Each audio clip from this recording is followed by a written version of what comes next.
करोति कल्याणम आरोग्य संगे देश शुद्धि विनाशाय दीपज्योते नमस्ते दीपज्योते नमस्ते चंद्रमा मनसो जात चक्षो सूर्यो अजायता श्रोत्राद्वायु च प्राण च अग्निमुदायत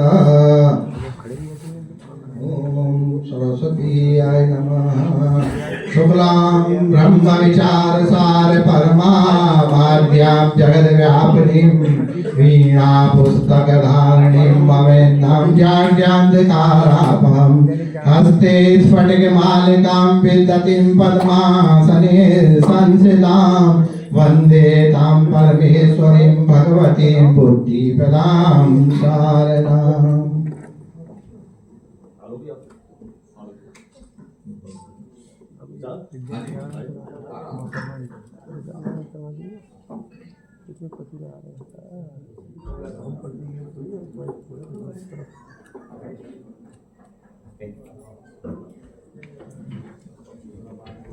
मैं एक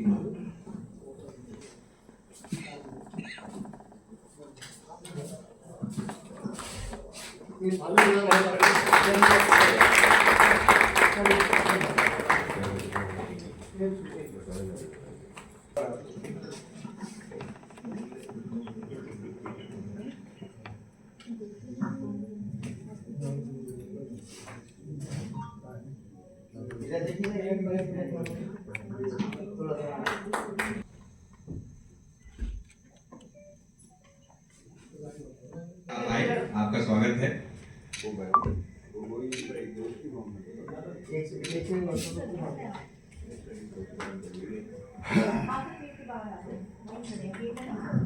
चलते चलते जो है मैं विधायक जी का जो है ध्यान आकर्षण करना चाहूँगा। हमारे पत्रकारों की बहुत सारी मांगे हो सकती हैं, लेकिन मैं छोटी सी बात उनकी तरफ से आप तक पहुँचाना चाहता हूँ कि सरकार से आप ये जरूर करवाइए कि कोई छोटा सा नियम बना करके नियमानुसार इनको कुछ पारिश्रमिक मिलता रहे, तो इनकी जरूर कलम मजबूत होगी और आपकी बात की जनता तक अच्छे से पहुँचा सकेंगे। संदीप जी ने हमारे पत्रकारों का जो समर्थन किया है, आपने जो है ना अपनी पूर्ण भूमिका निभाई है। एक सूचना मतलब प्रेस पेंशन की घोषणा कर दी है, पर 1 जनवरी से लागू करने की बात है, तो वो पूरी हो रही है। कुछ कार्रवाई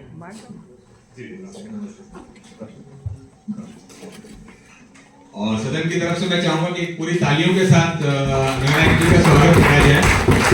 और एक अच्छी बात हम बीच में बोलेंगे, हमने जब एक प्रार्थना ऐसे करी कि हमें सभागार चाहिए, है ना, तो इन्होंने बिना रुके और बिना झिझके उस चीज को सहर्ष माना और ये मौका हम लोग को दिया कि आज आपके ही सभागार में हम आप ही के साथ चर्चा कर पा रहे हैं बैठ। बहुत बहुत स्वागत प्रेम प्रकाश मीणा जी का। आपका एक वरिष्ठ प्रशासनिक अधिकारी भी हैं और नगर आयुक्त भी हैं आज, और काफी सक्रिय नगर आयुक्त हैं हमारे। मैं इस बीच में एक स्वागत में हमारे प्रशांत जी जो हैं,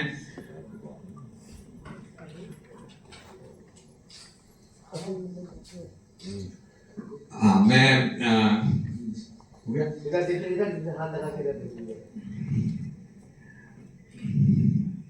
मीणा सर हमारे साथ, डॉक्टर गिरिराज। और मैं इस बात के लिए बधाई देना चाहूंगा कि जो समाचार पत्रों में जो यहाँ पर साक्षात मौत को ललकारे वो सिर्फ पत्रकार होता है, वो सिर्फ पत्रकार होता है। पत्रकारिता के उस दुरूह भरे कार्य को सिर्फ पत्रकार करता है। उसे 24 घंटे में 24 घंटे ड्यूटी देनी पड़ती है। आज मैं मान सकता हूं कि बहुत सारी सुविधाएं सहज हुई हैं, सरल हुई हैं। इलेक्ट्रॉनिक या एआई के जमाने में या तमाम टेक्नोलॉजी बहुत ज्यादा बढ़ी है, उसके नाते से बहुत सारी सुविधाएं सरल हुई हैं। प्रशासनिक अधिकारियों की भी सुविधाएं सरल हुई हैं, लेकिन हम लोगों के लिए जब तक हम खबरें अपडेट ना कर दे, सही तरीके से खबरें अपडेट ना कर दे, ठीक से लिखना दे और अधिकारियों का वर्जन ना ले लें, तब तक हमारी खबरें पूरी नहीं होती। संस्थानों का प्रेशर होता है, दबाव होता है। एक तरफ अधिकारीगण भी कहते हैं कि खबरें इस तरह से लिखो। इन परिस्थितियों को जूझते हुए, इन परिस्थितियों से संघर्ष करते हुए हमारा पत्रकार साथी काम करता है। इसलिए मूल जो उसकी आत्मा है, मूल जो उसकी भावना है, मूल जो उसकी कलम है, उस कलम से हम कोशिश करते हैं, प्रयास करते हैं कि उसकी कलम धारदार चले, उसकी कलम बहुत मजबूती से चले, उसकी कलम निष्पक्षता से चले, तो इधर भी बैठे हुए बंधुओं का, इधर भी बैठे हुए साथियों का सहयोग निश्चित तौर पर चाहिए, तभी वो काम होगा, तभी हम आगे बढ़ पाएंगे और तभी हम जो है बहुत निष्पक्ष तरीके से काम कर पाएंगे। इसलिए वो साथ और सहयोग जरूर होना चाहिए। मन के जीते जीत है, मन के हारे हार। जो हमारे साथी कभी घबरा जाते हैं, कभी ठहर जाते हैं, कभी थम से जाते हैं और कभी लगता है कि मुश्किल भरा ये सफर आगे बढ़ नहीं पाएगा। आपका जो सफर है वो क्रांतिकारियों का सफर है, आपका जो सफर है वो देश की आजादी से पहले का सफर है। आपने परिस्थितियां जब बहुत विषम रही हैं तब भी समाचार पत्र निकाले, पंफलेट निकाले, अंग्रेजों की गुलामी के समय भी हम लोगों ने अपनी धार को कमजोर नहीं होने दिया और क्रांतिकारी विचारों को हम सब प्रेरित करने का काम करते रहे, क्रांतिकारी विचारों को आगे बढ़ाने का काम करते रहे। तो जब हमने तलवार पर गर्दन रख दी है ना, तब हमको डरना नहीं है, तब हमको आगे बढ़ना है। अपने व्यवसाय से, अपने काम से हमको निष्पक्षता पूर्ण कार्य करना है। तो इसलिए मन के जीते जीत है, मन के हारे हार, बिना लड़े जो हार गए उन पर है धिक्कार। मन के जीते जीत है, मन के हारे हार, बिना लड़े जो हार गए उन पर है धिक्कार, उन पर है धिक्कार जो देखे ना सपना। अरे सपनों का अधिकार असल अधिकार है अपना, सपनों का अधिकार असल अधिकार है अपना। जब हम सपने देखेंगे, बेहतर खबरें लिखने का, बहुत अच्छे तरीके से खबरों को कंपाइल करने का, बहुत अच्छे तरीके से हम अपने काम को पूर्ण करने का काम करेंगे, तो निश्चित तौर पर बहुत अच्छी खबरें कंपाइल कर सकेंगे और हम लिख सकेंगे। जैसा मैंने बताया कि हमारा जुड़ाव जो है क्रांतिकारियों से रहा, क्रांति के उस वीरों से रहा, वीर सपूतों से रहा। वंदे भारत, भारत माता की जय, जय हिंद जैसे समाचार पत्र निकलते रहे, आजादी के समय तमाम पत्र पत्रिकाएं निकलती रही। हम उन्हीं के वंशज हैं, और कोई हो सकते हैं व्यापारी के परिवार के, और कोई अन्य वर्ग से हो सकते हैं, लेकिन हमारी जो परंपराएं हैं, हमारे जो पुरोधा हैं, हमारी जो दादा बाबा की पीढ़ियां हैं, वो क्रांतिकारियों से रही। चाहे सरदार भगत सिंह रहे हो, चाहे लोकमान्य बाल गंगाधर तिलक जी रहे हो, चाहे गणेश शंकर विद्यार्थी जी रहे हो, उन सब ने देश के लिए, आजादी के लिए अपनी कलमें चलाई, लिखने का काम किया और लिखते लिखते अपने प्राणों को आहुति देने में भी वो पीछे नहीं रहे। उनको भी स्मरण करना, उनको भी आज के समय में याद करना, ये बहुत ज्यादा प्रासंगिक हो जाता है, बहुत ज्यादा जरूरी हो जाता है। इसलिए जला अस्थियां बारी बारी चिपकाई जिन पर चिंकारी, जला अस्थियां बारी बारी चिपकाई जिन पर चिंकारी, जो चढ़ गए पुण्य पेटी पर, लिए बिना गर्दन का मोल, कलम आज उनकी जय बोल, कलम आज उनकी जय बोल। उन क्रांतिकारियों की आवाज को भी बहुत मजबूती से हमें रखना है, उनके पन्नों को पलटना है, उनके पन्नों को निकालना है और वो हम सब लिखते रहे, आगे बढ़ते रहे। जैसे आदरणीय प्रदीप जी से मैंने वादा किया था, हम लोगों ने चर्चा की थी अगली मीटिंग में कि एक ऐसी मैगजीन हो जिसमें माननीय नगर आयुक्त जी, सहायक सूचना निदेशक जी, सभी की सहभागिता होगी कि कोई ना कोई अपने शहर के क्रांतिकारी के विचारों से ओतप्रोत हो कि कैसे आजादी के समय में उन लोगों ने काम किया। और वो मैगजीन जो है, वो पत्रिका हम सबके मध्य में आनी चाहिए।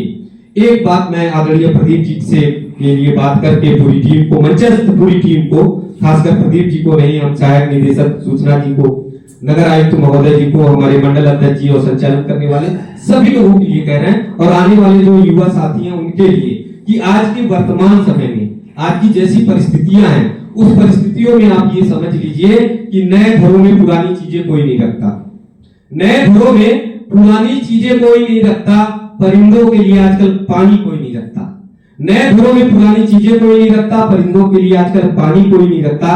अरे एक आप ही लोग हो जो गिरती हुई दीवार को संभाले हो, एक आप ही लोग हो जो गिरती हुई दीवार को संभाले हो, वरना आजकल तो बुजुर्गों की निशानी भी कोई नहीं रखता, वरना आजकल बुजुर्गों की निशानी भी कोई नहीं रखता। जिस आग्रह के साथ प्रदीप जी, जिस आग्रह के साथ सुबोध जी, जिस आग्रह के साथ विशाल जी बार बार हम लोगों को फोन करके बुलाते हैं, बार बार निवेदन करते हैं कि प्रेस की एक मीटिंग की जाए, संगोष्ठी की जाए, उससे विचार उत्पन्न हो, नए विचार हो, वो विचार जो है क्रांति के विचार हो, वो विचार जो है लेखक के हो, वो विचार हमारे और आपके भी हो सकते हैं। विशाल जी प्रशांत जी ने कहा बड़ों बड़ों को पानी पिलाया, तुमको भी पानी पिलाऊंगा। तो इसीलिए जो है आपका बहुत बहुत धन्यवाद, बहुत बहुत आभार। और पूरा पानी तो बाबा बागेश्वर धाम ने बुला दिया है। 40 किलोमीटर चलने यात्रा की है और 2 दिन से सोया नहीं हूँ, बुखार था, लेकिन माननीय प्रदीप जी का आग्रह था तो मैं विषय पे आता हूँ। तो उस परिस्थिति में, उस स्थिति में प्रदीप जी का बार बार आग्रह करना, मन में आंखों में आंसू आ जाता। नई पीढ़ी से, नए साथियों से मेरा निवेदन है, आप आगे बढ़िए, आगे निकलिए, आपके लिए बहुत बड़ा अवसर है। ये संगोष्ठी करते हैं तो 10,000 रुपए हमसे नहीं मांगते, 5 पैसे तक नहीं मांगते, ना ही हमसे ये कहते हैं कि भैया मेज कुर्सी ये सब आप लगाओ, क्योंकि अधिकारियों से इनके संबंध है। नगर आयुक्त महोदय जी से कहते हैं तो बोलते हैं ठीक है, पार्षद बैठेंगे तो पत्रकार भी बैठेंगे, तो यहाँ पर बुलाकर वो हम सब का सम्मान करते हैं। फिर भी अगर हम आगे ना बढ़े, फिर भी उनको निवेदन करना पड़े, ये हमारे लिए दुर्भाग्यपूर्ण है। यहाँ आने के बाद नए विचार, नई चेतना, नई प्रज्वलन की ज्योति निश्चित तौर पर आप सबको मिलने वाली है, मिलेगी। इसलिए इनके आग्रह को स्वीकार करिए, सदन को भर देना। आज के वर्तमान समय पे जहां पर पत्रकारों के शाम का समय खबरों से एकदम लबरेज रहता है, उन्हें भागम भाग रहती है, तो वैसी परिस्थिति में भी सबको बुलाकर एकजुट करना, एक मंच पर लाना, ये बहुत बड़ी बात है। आप सभी को बहुत बहुत धन्यवाद, बहुत बहुत वंदन। जो शब्द आपको आवेश बस कुछ गलत से लग गए हो वो मेरे साथ रहे, जो अच्छे लगे हो वो आपके साथ हो। जिंदगी की असली उड़ान अभी बाकी है और आप सभी के इरादों का इम्तिहान अभी बाकी है। जिंदगी की असली उड़ान अभी बाकी है, आप सभी के इरादों का इम्तिहान अभी बाकी है। अरे अभी तो नापी है मुट्ठी भर जमीन, उड़ने के लिए सारा आसमान अभी बाकी है, उड़ने के लिए सारा आसमान अभी बाकी है। बहुत बहुत धन्यवाद, बहुत बहुत वंदन। नगर आयुक्त महोदय ताली इसलिए जोरदार बजा रहे हैं कि अभी अचल पर उन्होंने बहुत सुंदर सजावट की, देखकर एकदम आभा मंडल प्रसन्न हो गए। तो मेरी आवाज सुने तो बार बार कह रहे हैं कि राजनयन जी को भी माइक देना और किसी को नहीं देना, खबरदार पूरी माइक पूरा टाइम जो इन्हीं को दो और किसी को नहीं दो। बहुत बहुत धन्यवाद। बहुत बहुत धन्यवाद नारायण जी। नारायण तो आप आपके शब्दों में आता है, आपको हम लोगों के दिलों पर राज करते हैं आप, और एक बहुत अच्छा संदेश आप युवाओं के लिए नहीं हम सबके लिए कि एक मंच है, एक संस्था है, जो मैंने अभी पहले भी कहा कि संस्था इस तरीके की है जिसमें कोई किसी भी पत्रकार साथी का कैसे भी स्वागत है, कोई संगठन नहीं, कोई ऐसी बात नहीं। हमारा जो उद्देश्य है वो पत्रकारिता को एक सार्थकता की तरफ ले जाना।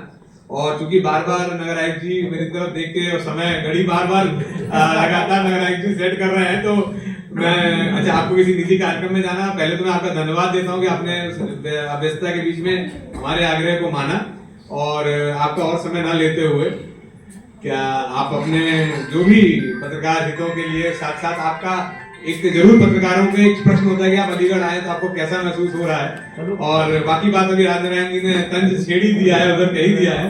तो मैं आपका स्वागत करता हूं मंच पर और आपके आशीष वचनों के लिए और पत्रकारिता में प्रेस काउंसिल की भूमिका के लिए भी आपको जो कहना चाहिए। बहुत बहुत धन्यवाद विशाल जी, संदीप जी, आदरणीय प्रदीप जी, सुबोध जी, विशाल जी, आलोक जी। जब मुझे पता चला कि आप एक गोष्ठी रखना चाह रहे हैं और सदन मुझे लगता है कि बड़ा उपयुक्त उसके लिए स्थल हो सकता है, तो मुझे लग रहा है नगर निगम का सौभाग्य है कि हम किसी भी तरीके से आपके काम में आ सकें, क्योंकि आज की जो गोष्ठी है वो आपका कोई निजी कार्यक्रम नहीं है, ये शहर का कार्यक्रम है। आप शहर के बारे में सोच रहे हैं, पहले पत्रकारिता ने कैसे योगदान दिया शहर के निर्माण में, राष्ट्र के निर्माण में, प्रदेश के निर्माण में, आगे क्या रोल हो सकता है पत्रकारिता का, क्या बेसिकली चैलेंजेस हैं, क्या उसके सॉल्यूशंस हो सकते हैं। और जैसे अभी कई पत्रकार साथियों ने कहा कि समय के साथ हम सभी की भूमिका भी परिवर्तित होती है, चाहे वो पत्रकारिता हो, चाहे वो ब्यूरोक्रेसी हो, चाहे वो हमारे जनप्रतिनिधि हो, और सबको अपनी भूमिका को समय समय पर एक साथ बैठकर एक बार रीअसेस करना चाहिए कि पहले इस तरीके से हमारा रोल था, अब उभरते हुए परिवेश में इस तरीके से रोल होता चला जा रहा है। अब हो सकता है कि जो परिस्थितियां हो आपको एक तरफ खींच रही हो, लेकिन एज एन इंस्टीट्यूशन आपको खुद को भी कई बार तय करना पड़ता है कि मुझे कितना उस तरफ खींचना है और कितना स्थिर रहना है और कितना अपना जो मूल मेरे सिद्धांत हैं उन पर फिर भी अडिग रहना है।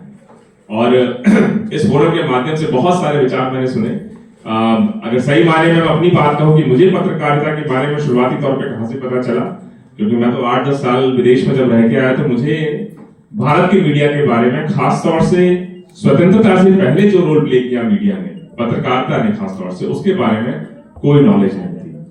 लेकिन जब यूपीएससी की तैयारी करने लगे और उस वक्त बात समझ में आने लगी कि अंग्रेजों के समय पर यह पत्रकारिता ही थी जिसके माध्यम से सूचनाएं, मतलब बहुत सारी प्रेस तो ऐसी थी जो गुपचुप तरीके से चला करती थी, छुप छुप कर चला करती थी, और अंग्रेजों का इतना दमन था, उसके बावजूद उस रिस्क को लेते हुए भी पत्रकारिता ने लगातार इस देश को, देशवासियों को उस स्वतंत्रता संग्राम में प्रतिभाग करने हेतु लगातार उस वक्त प्रेरित किया।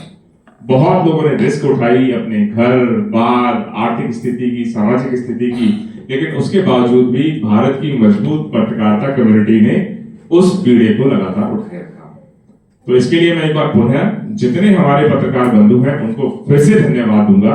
और जैसा अभी एक साथी ने कहा कि अगर कोई हमसे अपनी फैमिली ट्री पूछे तो हो सकता है कि हम अपने दादा बाबा का नाम बताएं, लेकिन पत्रकारिता की जो फैमिली ट्री है ये तो बहुत पहले से, स्वतंत्रता से पहले है, बड़ी क्रांतिकारी जड़ें हैं मैं कहूंगा। और ये एक अलग विषय है कि फेजेस होते हैं, कई बार 19 तो कई बार 20, और ये लगातार हमेशा, चाहे वो पत्रकारिता हो, चाहे वो ब्यूरोक्रेसी हो, चाहे देश हो, घर हो, स्टेट हो, वो चलता है।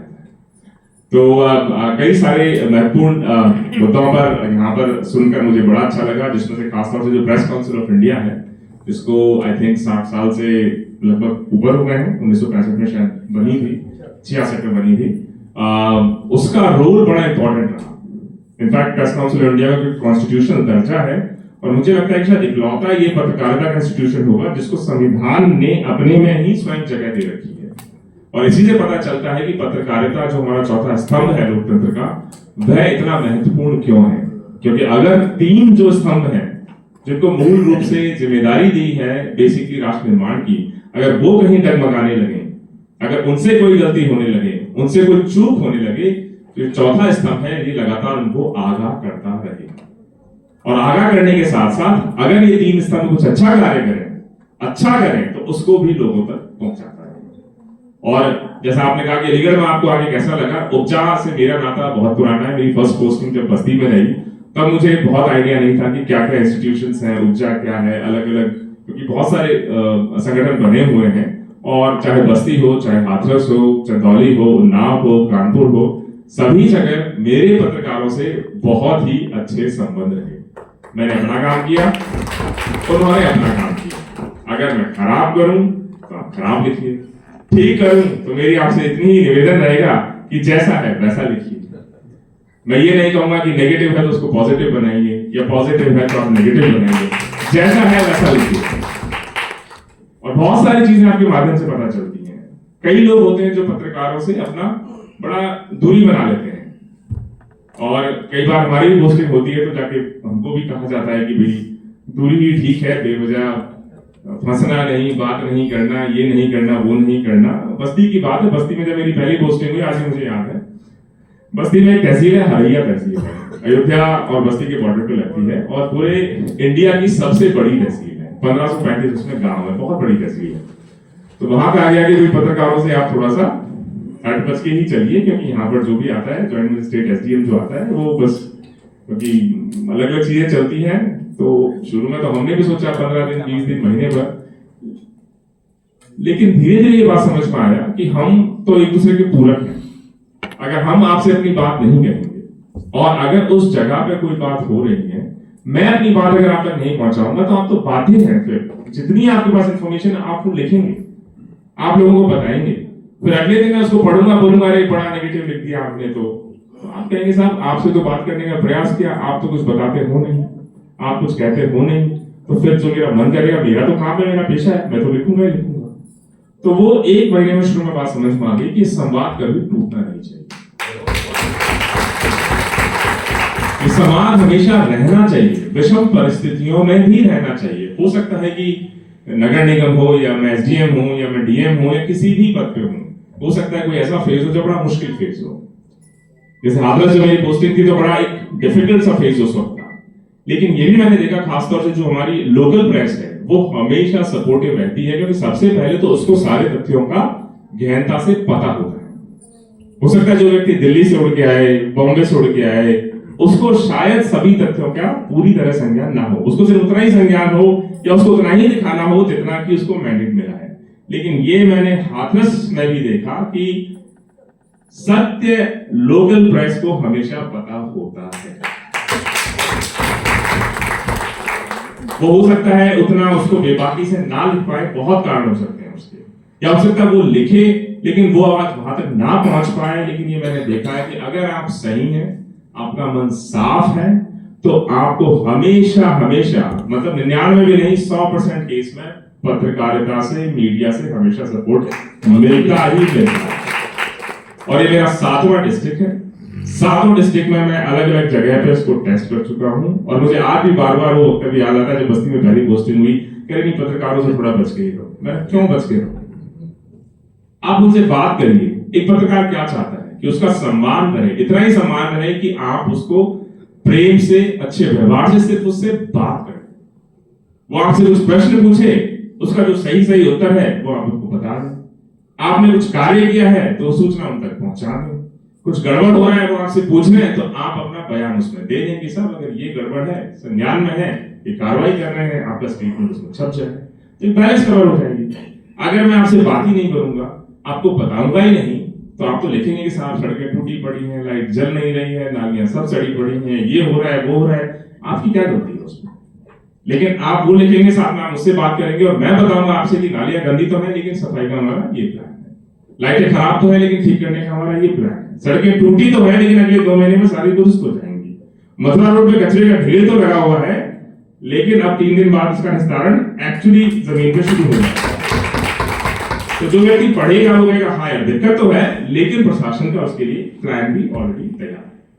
तब आपको भी अच्छा लगेगा कि मेरी खबर का असर भी हुआ, पूर्ति हुई। मुझे इसलिए अच्छा लगेगा कि यार प्रॉब्लम तो पता ही कि आपका कार्य है लेकिन जो प्रशासन का प्लान है उसके बारे में, लाइन ऑफ एक्शन है, वो भी आपने उतना प्रोमिनेंट तरीके से छापा ताकि लोगों को पूरी बात ठीक से समझ में आए। वरना अगर मैं अपनी बात नहीं बताऊंगा तो लोगों को नेगेटिव ही नेगेटिव पहुंचेगा, उनको लगेगा कि सड़क तो टूटी है लेकिन प्रशासन कुछ नहीं कर रहा, कूड़े का ढेर तो है लेकिन 4 साल से ऐसे ही पड़ा हुआ है, लाइटें तो बंद होती है लेकिन जलाने का क्या प्लान है। तो मुझे लगता है कि संवाद चलते रहना चाहिए। चैलेंजिंग टाइम्स है और इंटरेस्टिंग टाइम्स भी हैं, क्योंकि जैसे हमारे प्रधानमंत्री जी कहते हैं, मुख्यमंत्री जी कहते हैं कि 2047 तक इस देश को हमें विकसित बनाना है और विकसित हम बनेंगे। आज की तारीख में हम लगभग 4.5 ट्रिलियन की इकोनॉमी ऑलरेडी बन चुके हैं और अगले 20 साल में जो हमारा विकास होगा, 20, 22, 25 साल में, वो मुझे लग रहा है कि पिछले 100 साल में भी हमने नहीं देखा। ऐसे टर्निंग पॉइंट पे, ऐसे मुहाने पे हम लोग खड़े हैं कि अब जो हमारी पीढ़ी देखेगी या हम लोग देखेंगे अगले 20-25 साल के अंदर, वो इस देश ने पिछले 100, 200, 300 साल में कभी नहीं देखा होगा। हम 5 ट्रिलियन इकोनॉमी से बढ़कर कम से कम 25 से 30 ट्रिलियन इकोनॉमी और दुनिया की दूसरी या हो सकता है पहली सबसे बड़ी अर्थव्यवस्था अगले 25 से 30 साल में बनेगी। और 25 से 30 साल कोई बहुत बड़ा समय नहीं है। 25 से 30 साल मतलब आई थिंक ज्यादातर लोग उसमें से देख पाएंगे, हमारे बच्चे इसको देख पाएंगे। तो आपका रोल हो चाहे हमारा रोल हो, इस राष्ट्र निर्माण में मुझे लगता है और ज्यादा महत्वपूर्ण हो जाएगा। ज्यादा आपका समय मैं नहीं लूंगा क्योंकि और भी वक्ता होंगे, मुझे भी थोड़ा सा दूर एक पर्सनल इवेंट में पहुंचना है, 4-5 घंटे का रास्ता है। लेकिन आप लोगों ने बुलाया तो मुझे लगा कि 15 मिनट ही सही लेकिन आऊंगा तो सही, वहां थोड़ा हो सकता है लेट हो जाए। और बड़ा अच्छा लगा, जैसा आपने कहा कि सदन सिर्फ सभासद ही नहीं पढ़ सकते, हमारे पत्रकार पढ़ सकते हैं। और उसमें एक और अच्छी बात लगी, जब 2018 में मैंने यूपी जब ज्वाइन किया तो 2019 में 18 तो मेरा बैच रहा, तो उस वक्त महिला पत्रकारों का अगर आप परसेंटेज देख लें, 2 चीजों में मुझे महिलाएं उस वक्त नहीं दिखाई देती। एक तो पत्रकारिता में कोई इक्की दुक्की कहीं दिख जाए तो दिख जाए, और आज आप देख लीजिए। इसके लिए आप सभी को ढेरों बधाई। आप बधाई के इतने पात्र हैं। वो कल परसों मेयर साहब के साथ हम लोग जब वो डिजिटल लाइब्रेरी का उद्घाटन कर रहे थे, तो जब लास्ट में वो आप लोग स्टेटमेंट वगैरह लेते हैं तो धक्का मुक्की इसमें हो जाती है कि भाई माइक कोई लगा रहा है, कोई अपना कॉलर आईडी लगा रहा है। तो मैंने कहा यार ये 2-3 महिला पत्रकार थी, मैं कहा ये धक्का मुक्की में हाँ, बट मुझे लगा कि वो भी उतनी ही अपने हाँ ये ऐसी सृष्टि करें। ये मत समझो कि महिला है तो पत्रकारिता में तुमसे पीछे रह जाए, अपने आप आनी चाहिए। तभी देश आगे बढ़ेगा। भाई अगर दोनों पहिए एक साथ चलेंगे तभी तो देश ठीक से आगे बढ़ेगा। तो ये एक बहुत बड़ा बदलाव देखने को पड़ा। आज भी मैं कहूंगा कम से कम 25% 30% हमारी महिला पत्रकार यहाँ उपस्थित हैं, और अब तो जितने इवेंट होते हैं वहां हमेशा उपस्थित मिलती हैं। मेरे लिए बड़ा ही एक कहता हूं कि एक बड़ा अच्छा लगता है इस चीज को देखे कि पिछले 6-7 साल में इतना बड़ा बदलाव देखने को मिला। और दूसरा जो पेशा है जो मुझे महिलाएं कम दिखी, जहां अब थोड़ी दिखने लगी है, वो है बेसिकली वकालत का पेशा। वकील जब शुरू में ज्वाइन किया तो कोई नहीं दिखता था, अब कम से कम कुछ महिलाएं हैं जो वकालत का पेशा भी कर रहे हैं। मुश्किल है लेकिन शुरुआत की है, हिम्मत की है। सिमिलरली टोल प्लाजा पे आपको मिलेंगी, पेट्रोल पंप्स पे आपको मिलेंगी, डॉक्टर, इंजीनियर, डिफेंस फोर्सेस में तो ऑलरेडी पहले से है। तो ये जब आप अच्छी चीजें लिखेंगे तो और महिलाएं उसके लिए प्रेरित होंगी, तो और इनका इंक्लूजन आगे बढ़ेगा। और ज्यादा मैं आपको ज्ञान नहीं दूंगा, आप सभी ज्ञानी लोग हैं। एक बार पुनः आप सभी को बहुत बहुत धन्यवाद मेरी तरफ से कि आपने आमंत्रित किया, मुझे मौका दिया, समय दिया अपनी बात करने का। और नगर निगम और नगर आयुक्त दोनों के दरवाजे हमेशा आपके लिए खुले हैं। आपका हमेशा स्वागत है। अगर किसी भी लायक हम लोग आपकी मदद करने में सक्षम हो, आप बिल्कुल अपने हाथ से, अपने पन से आदेश करिए, और नगर निगम हमेशा आपके साथ खड़ा तो मिलेगा।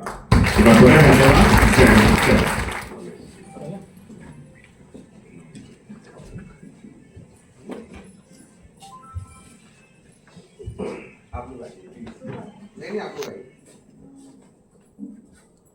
एक बार सामने देखिए सर। Take thank you.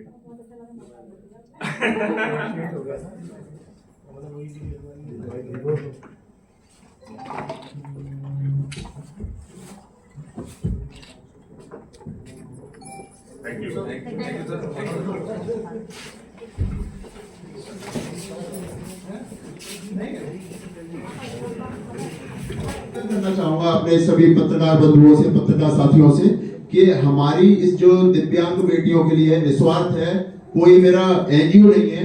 व्यक्तिगत पैसे को 2 करोड़ 1 लाख रुपए दान कर रहा हूं। और अगर चैट जीपीटी और अगर उसमें सर्च करते हैं तो लगता है कि पूरे उत्तर प्रदेश में ये पहला काम हो रहा है।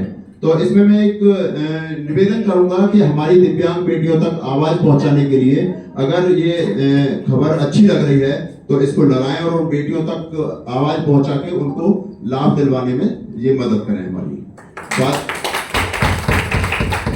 बात बाकी अब मैं आपको छोटी सी एक बात और बताना चाहूंगा कि पहले भी बता चुका हूं, दोबारा से मैं रिपीट कर रहा हूं। और जहां मैं अगर कोई ऐसी अपनी 2 शब्द कहने का मौका मिलता है तो मैं वहां पे बताता हूं कि 5 साल पहले मुझे कैंसर हुआ था और कैंसर मुझे ठीक हो गया। तो उसके बाद मैंने सोचा कि कोई ऐसा सामाजिक काम किया जाए जिससे एक समाज में मैसेज जाए। तो ये एक अमाउंट मैंने इतना बड़ा इसलिए चुना कि जो आदमी सुनता है या जो आदमी देखता है तो उसको लगता है कि हाँ कोई सामाजिक काम हो रहा है। और उसी में मैंने 2 करोड़ 1 लाख रुपए दान की जो प्रक्रिया करी है, अब तक 29.5 लाख रुपए में दिव्यांग बेटियों को बांट चुका हूं। मेरा प्रोग्राम आगे चल रहा है। जैसे जैसे बेटियों तक आवाज पहुंचती है और वो बेटियां जब आती हैं तो जहां 15, 20 या 25 बेटियां इकट्ठी होती हैं तो मैं उनको तुरंत ही अभी स्टार्टिंग में 10-10 हजार रुपए का चेक देता हूं। और चेक देने का उद्देश्य मेरा ये है कि अगर आज मैं 50 लाख रुपए बांट के कह दूं कि मैंने 2 करोड़ 1 लाख बांट दिया तो समाज में हर तरह की बात होगी। कुछ कहेंगे कि पूरा बांटा, कुछ कहेंगे बिल्कुल नहीं बांटा। लेकिन मैं आप लोगों को, चूंकि आप मीडिया से रिलेटेड है, सभी मीडिया के मेरे पत्रकार भाई हैं, सभी मेरे साथी हैं, तो मैं ये बताना चाहूंगा कि पहली बार आप एक ऐसी चीज देखोगे इसमें कि मैं चेक से पेमेंट दे रहा हूं। और जिस दिन पूरा 2 करोड़ 1 लाख रुपए बढ़ जाएगा, भले ही मुझे एक ऐड निकलवाना पड़ा है सब पेपरों में, तो सब पेपरों का जो जिस बेटी को अकाउंट में जितना पैसा गया है उसका अगर पूरा टोटल जोड़ेंगे तो उसका टोटल आना होगा 2 करोड़ 1 लाख। आप उसमें उनका अकाउंट नंबर होगा, उनका नाम होगा, उनका पता होगा, सारा कुछ होगा। तो कहीं ये पारदर्शिता होगी उसमें कि आपको ये लगेगा कि 2 करोड़ 1 लाख बांटा है तो 2 करोड़ 1 लाख ही बटा है। ये समाज में मैसेज ये जाएगा कि जो हमारे भाई हैं, जो उसमें कुछ भावनाओं में परिवर्तन आए ये चीज देख के, तो छोटा या बड़ा दान की भावना आए, समाज सेवा का काम करें। तो ये मेरा उद्देश्य ये है इसमें। इसके साथ मेरी एक अभी नई स्कीम ये और है कि ये तो मेरा चल ही रहा था। मेरे चूंकि कैंसर होने के बाद कार्सिनोमा कैंसर था, कोई पता नहीं है कब दोबारा आया है, तो मैंने अपनी एक, जैसे मैंने दिव्यांग बेटियों को देखा है उसमें, तो बहुत सारी दिव्यांग बेटियां ऐसी हैं उनका ट्रीटमेंट सही तरह नहीं हो पाता। तो मेरे चेक के मुकदमे चल रहे हैं, इनका अमाउंट बहुत बड़ा अमाउंट है। जब मुझे कैंसर हुआ, मेरा प्रॉपर्टी का काम है, तो लोगों ने समझा कि शायद मैं अब न बचूं, तो उसमें 70% लोग ऐसे थे जिन्होंने मेरे फोन उठाना बंद कर दिया और मजबूरन मुझे वो लगभग 2.5 करोड़ रुपए के चेक मुझे उसमें लगाने पड़े। अब मैंने अपना मन बना लिया है कि जिस पैसे से अगर जो चेक के मुकदमे जैसे जैसे सॉल्व होते जाएंगे, और आज मैं इस माध्यम से सभी मीडिया बंधुओं से कहूंगा कि अगर इस चीज को मेरी को छाप दें तो मुझे बहुत सही लगेगा कि मेरा पैसा अगर चेक से वापस आएगा, और भाइयों से भी अपील करूंगा कि इस पैसे को मेरे को दें, तो उस पैसे से मैं दिव्यांग बेटियों के लिए हॉस्पिटल बनाऊंगा जिसमें पूरा इलाज फ्री होगा। दिव्यांग बेटियों के लिए एक भी पैसा खर्च नहीं होगा, दवा, ऑपरेशन, रहना सहना टोटल फ्री होगा उसमें। तो एक मेरा अगला ये उद्देश्य है, ये 2 करोड़ 1 लाख तो दान कर ही रहा हूं, लेकिन इसके साथ जैसे जो पैसा चेक से मेरा वापस आएगा वो सब हॉस्पिटल के लिए है, और दिव्यांग बेटियों के फ्री इलाज, फ्री उनका खाना पीना, सब रहना, ये सब मेरी तरफ से है। आज मेरी यहाँ पे 2 या 3 दिव्यांग बेटियां इसलिए बुला ली थी क्योंकि ये प्रोग्राम है, इसमें एक मेरी बेटी है, क्या नाम है बेटा तुम्हारा? आयुषी चौधरी है मेरी बेटी। इसको मैंने 10,000 रुपए का चेक दे दिया है पहले, और इनके अकाउंट में पैसा आ गया है। इनका पढ़ने में काफी होशियार है। इनका अभी इन्हें नीट का दिया था तो इनके 520 नंबर 500 नंबर आए हैं 720 में से, तो अभी इन्होंने मेरे को बताया। लेकिन चूंकि इनका एक हाथ खराब है, उसकी वजह से फिजिकली उसमें इनको हटा दिया, क्योंकि डॉक्टरी करने के लिए, ऑपरेशन सर्जरी करने के लिए काफी उसकी जरूरत होती है। दूसरी मेरी बेटी है, ये क्या नाम है बेटा आपका? शैली। ये बेटी है, ये भी क्या कर रहे हो? अच्छा, ये भी बेटी पढ़ रही है। इनके ये धड़ यहाँ पे ये खराब है, तो मैं ऐसी बेटियों से मैंने पहले भी कहा है कि आप पढ़िए, और जब तक ये 2 करोड़ 1 लाख रुपए चलेगा आपकी मदद कर दी जाएगी उसमें। बस मैं अब फिलहाल बेटियों को 1-2 बेटी हमारी और आई, इनको मैं चेक देना चाह रहा हूँ आज, तो मैं उनको चेक दे रहा हूँ।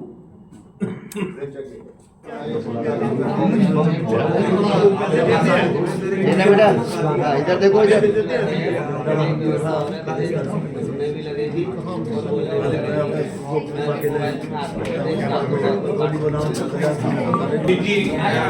जरूर सम्मानित करें। जी आराम से भाई।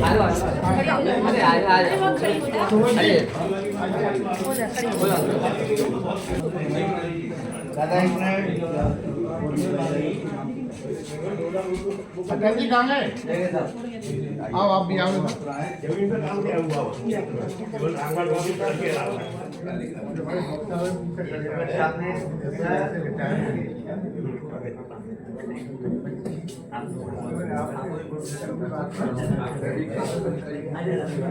एक गोष्ठी हमारी पत्रकारिता को लेकर के जारी है,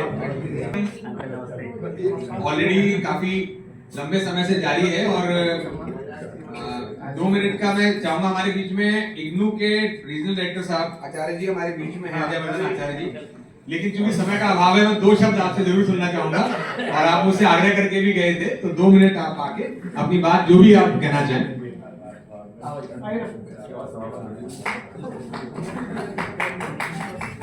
किसी का नाम लूंगा तो किसी का नाम छूट जाएगा। मैं अपने को जरूर ट्रॉफी के नाम पर जरूर खड़ा हूँ, लेकिन मैं अपने मन से आप लोगों के बीच में ही बैठा हूँ, और सभी हमारे बहुत वरिष्ठ हैं। मुझे थोड़ा अजीब सा लगता है कि मैं वरिष्ठ को, हमारे जो है नीचे बैठे हुए हैं, मैं यहाँ आ गया, तो मैं इसके लिए माफी मांगता हूँ। राष्ट्रीय प्रेस दिवस पर हार्दिक शुभकामनाएं सभी को।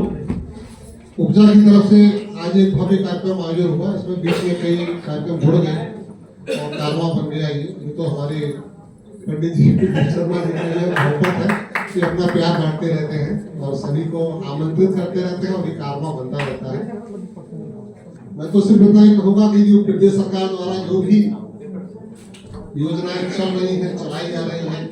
मैं रात और दिन उनके लिए, उनको संचालन के लिए, आपको लाभान्वित करने के लिए तैयार हूँ। मेरा तो अब अलीगढ़ एक तरह से कर्म भूमि इतनी लंबी हो गई है कि मैं तो अपना गांव भूल गया हूँ और आप ही लोगों के बीच में हूँ। मैं इतना जरूर कहूँगा कि हालांकि वो लोग यहाँ है नहीं जो भ्रामक या इस तरह की कुछ खबरें लिख देते हैं। हम आप लोग ये रेडी है कि आप जो हम जैसा देते हैं वैसा आप छापते हैं, फोटो लगाते हैं और सुबह अखबार भी हमको भेज देते हैं। मैं इसके लिए आपका तहे दिल से शुक्रिया अदा करता हूँ।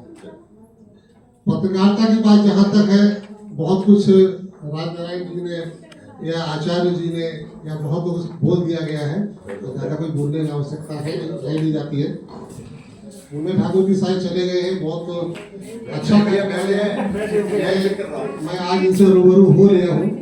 अखबार में मैंने देखा, इनके बारे में पढ़ा, कितने रईस पैसे की बात नहीं होती है, दिल बड़ा होना चाहिए। ठीक है, कब मन बदला कब नहीं बदला, लेकिन फिर भी ऐसे लोग हैं जिनका कुछ भी हो जाए मन नहीं बदलता, लेकिन उमेश ठाकुर जी का मन बदला। इसके लिए हम उनका भी बहुत बहुत धन्यवाद करते हैं।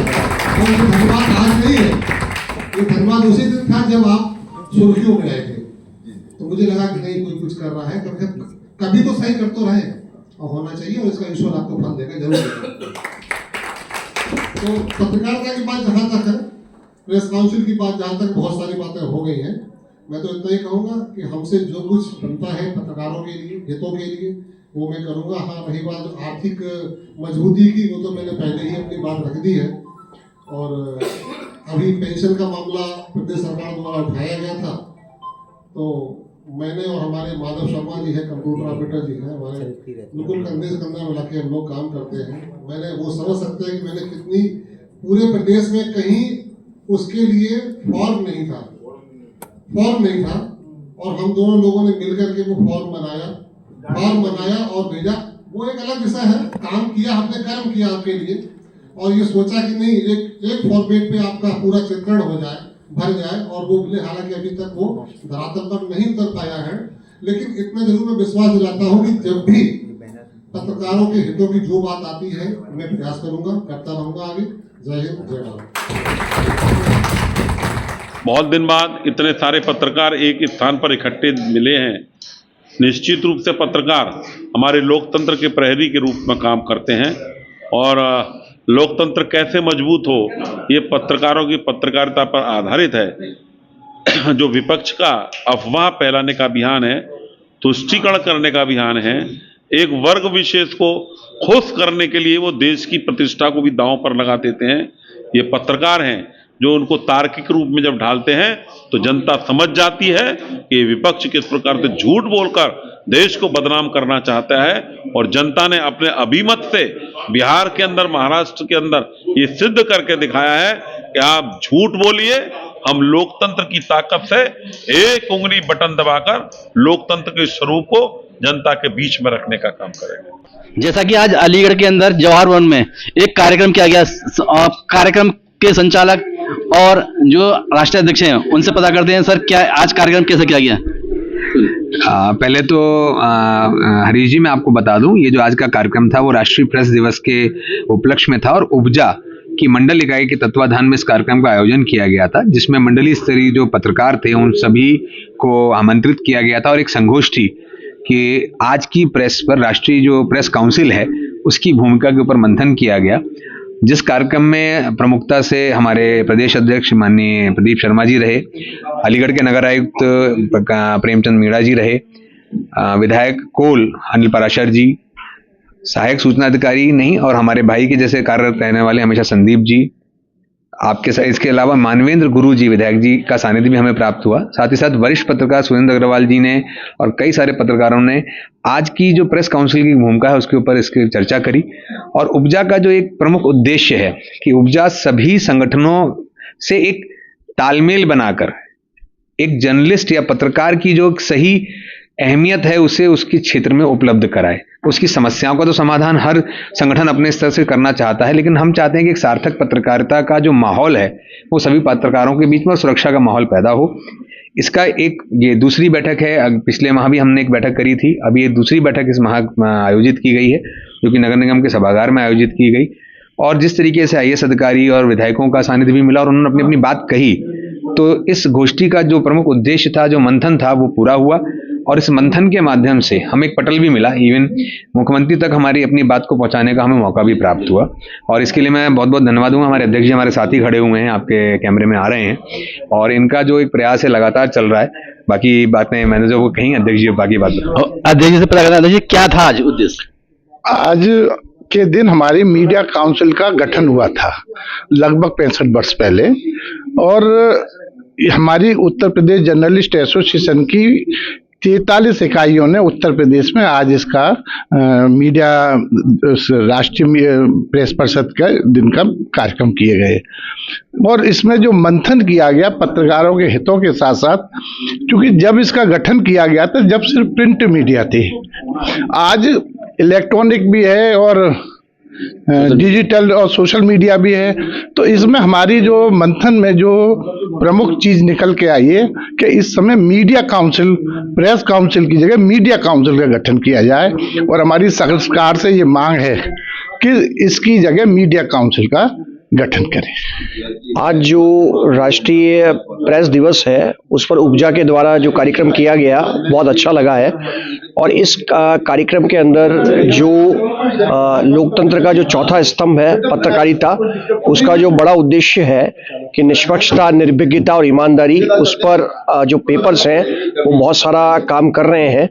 और सबसे इम्पोर्टेंट ये है कि लोकतंत्र के प्रहरी हैं, और लोकतंत्र के जो प्रहरी हैं उसमें लोकतंत्र का जो स्तंभ है वो पत्रकारिता है।